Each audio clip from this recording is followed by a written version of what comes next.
Hey, you. Welcome to the Weirdly Wired Women podcast. This episode, we're talking about how common it is for us to think we failed just because we do things differently. And this doesn't only mean because of neurodivergence. If you're a woman working in most jobs today, you've likely had to adapt some process or procedure because it wasn't created with you in mind. Chatting with me today is Meredith Carder, an ADHD coach, author, and the founder of an online ADHD community, the Hummingbird Hive. The Hive, as it's also known, was the community that I joined after I was diagnosed with ADHD and was looking for a community, and it's been invaluable. So I am super excited to have you here, Meredith. So welcome. I am so excited to be here. Thank you for having me. Of course. To start, why don't you just share a little bit about yourself and your career path and how ADHD fit into it then and now? Okay. I will try not to, give you the blow by blow because that would probably take the whole episode. But I have I think the best way to describe it is kind of bounced in and out of the corporate world and then kind of back to like owning a small business for a few years. And there was just kind of like this cycle that happened over and over again. There were a lot of contributing factors. I moved a few times in my early career. And then I also found myself wanting more flexibility. Every time I had a child, I would, kind of crave, that time in my schedule to be with them. So that I was usually drawn to entrepreneurship in those periods of time. But yeah, in terms of like the impact of ADHD, it definitely, in hindsight, was influencing a lot of my career decisions. I didn't know it at the time, but I had a big problem with being bored at work. Mm-hmm. I would be so excited for a new job and really love the people and what I was doing and the mission and all of that. And then, something would just happen at that like 6 months to 1 year mark where I had, learned the position really well. And if things weren't changing enough, I would really struggle, and I had no idea why. I just thought I was like not a motivated person or something like that. Sounds very familiar. Yeah. I also feel like my, in entrepreneurship especially, I would start off so strong. And then I would hit these like struggle points where I just couldn't do things the way I was supposed to do, like what I was learning in books and talking to other people with similar businesses. And I always felt like I just couldn't function in the way others were, and that was a failure. Right. I view it completely differently now, but in hindsight, I look at that and think about how I was trying to do things in a way that just wasn't working for me.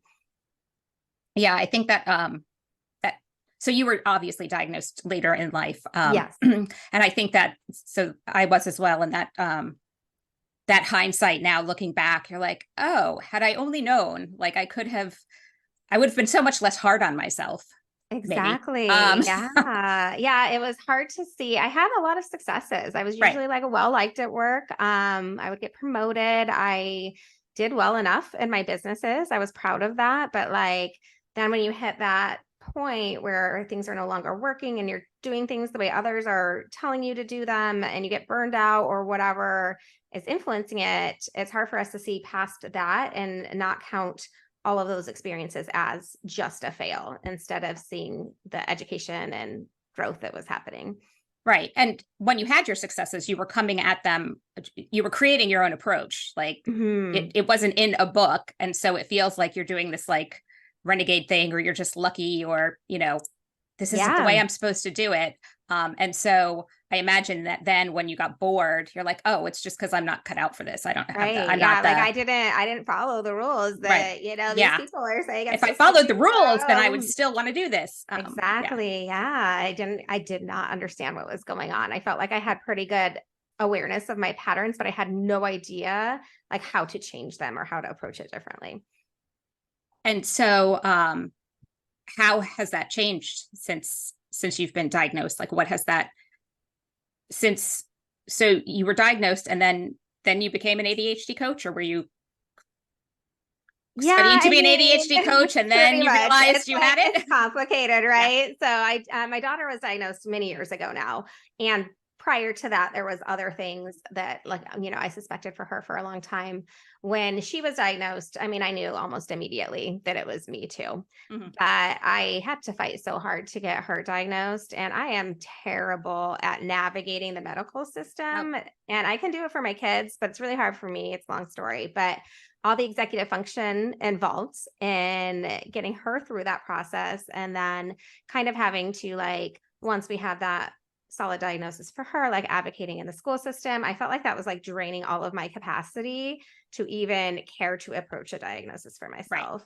And then, it's just one of those things. And I think a lot of women, well, not just adults in general, they feel like, okay, well, I'm fine. I've been doing this for 30 years, for 35 years, 40, whatever it's been, and I'm okay. You know what I Right. mean? A lot of us are like, I'm okay. So why do I need to actually have that formal diagnosis? And it wasn't until I did actually start my ADHD coaching program that I was like, okay, let's make this official, and initiated that process.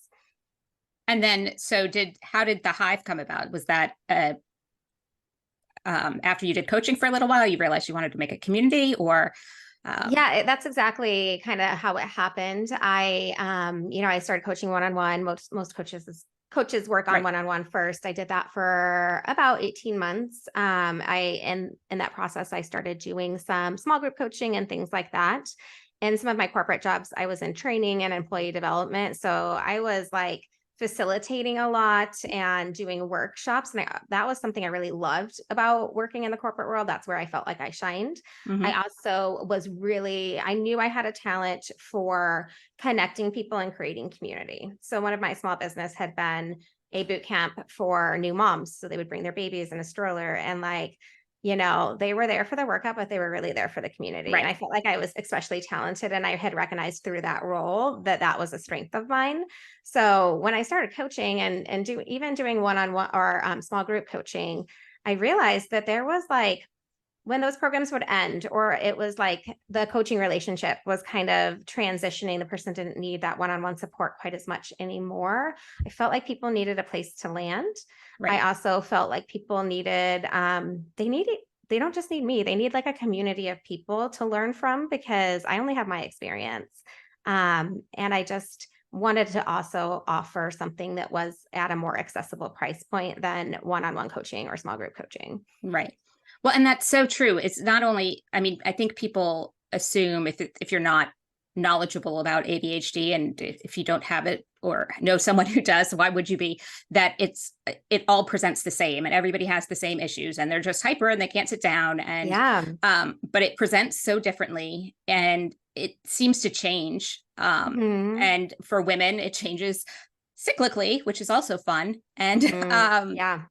but also, you know, we all come with our own life experiences behind that. And so, Mhm. everybody's experience is different. And so having that community, like you said, is so important to feel like, to be able to find someone who you can connect with, Yeah. because someone out there has gone through something similar enough. And that's Mhm. one of the things that's very cool about ADHD, although I think a lot of it annoys some people, is how we can be empathetic and be like, oh, this situation happened to me and that reminds me of this, and I can empathize. But it's people think you're making it about you, but you're not. You're like, no, I'm relating to you. i Yeah. i I see mean, you, I feel you, I'm angry yes. on your behalf.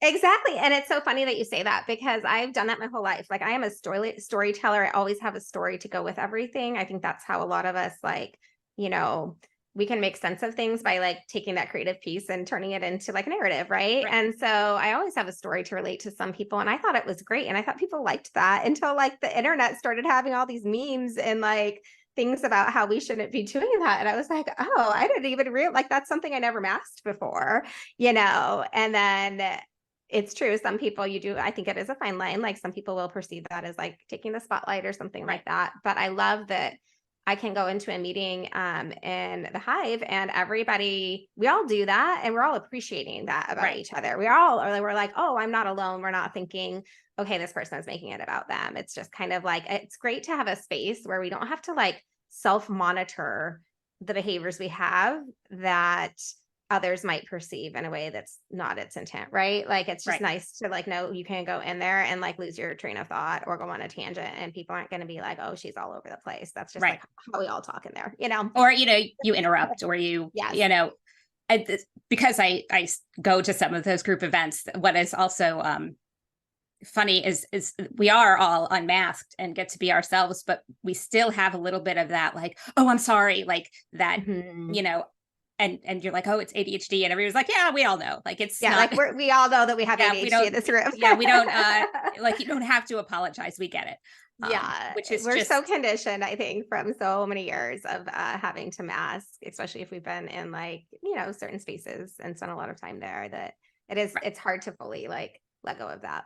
Right. And then there's also the like, what is the masking that I was doing from ADHD, and what is the masking I was doing from, being either in a male dominated space or in a, Mm, where I have to present this other personality, yeah. like I'm a career person, and yes, I care about my children, but I shouldn't mention them so nobody knows, and Hmm. they don't think I'm not committed. Yeah. Um, so the Hive then is your coaching, and the Hive is your first business since you've been diagnosed or known for sure, right? Yeah. So once I was, I when I was running my boot camp, there was actually a lot of moms in that group that had kids that were, diagnosed with ADHD.